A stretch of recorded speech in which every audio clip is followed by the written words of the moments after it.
So I bought an electric starter assembly, obviously used for the Odyssey, and it sounded like nails on a chalkboard. So I decided to take it apart and clean things up. You can kind of see the amount of rust that was on this, any of those dark spots. Cleaned up as much as I could with some evapor rust and just a little bit of manual manipulation to get those off. And put a tiny bit of super lube on the surface there and cleaned most of it off with a Q-tip. And I don't know how many people have done this before, but this is always my least favorite part, trying to get these back together. So I just cut out a little piece of sheet metal, and the way I do it is to just kind of get them started, which is also not super fun. But once you get them in, you can use the sheet metal to hold things down and kind of creep up on it like that.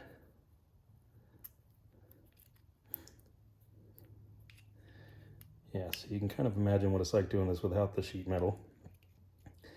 But once you have that on there, you can kind of hold things down. And then when you go to put this guy in, just put it down, slide it out, and you don't have to worry about losing any of your springs. Then the fun part, what I do with the top piece. Oh, it's way over there.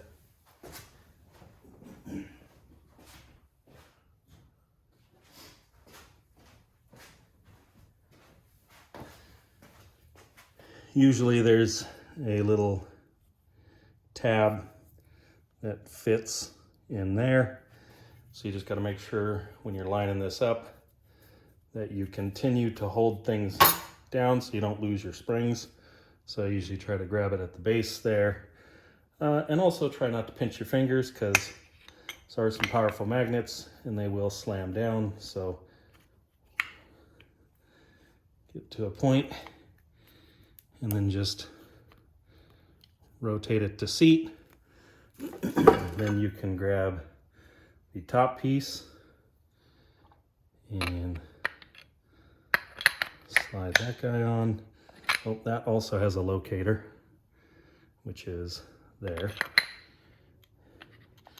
You won't get very far if you don't get that right anyway, because screws won't go in. But I'm going to put a little bit of this grease on this surface as well.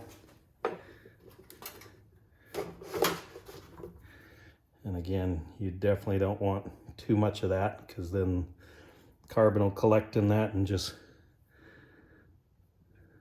make more problems. But just enough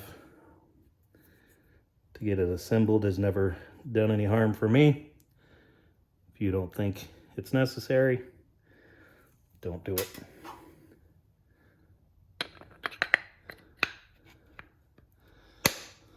There you go. And I just put the screws back in. I obviously took the time to, well, I decided to polish that for fun.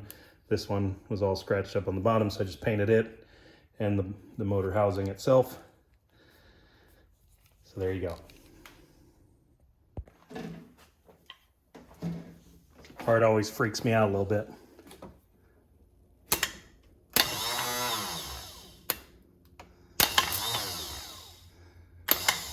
Sounds a little better.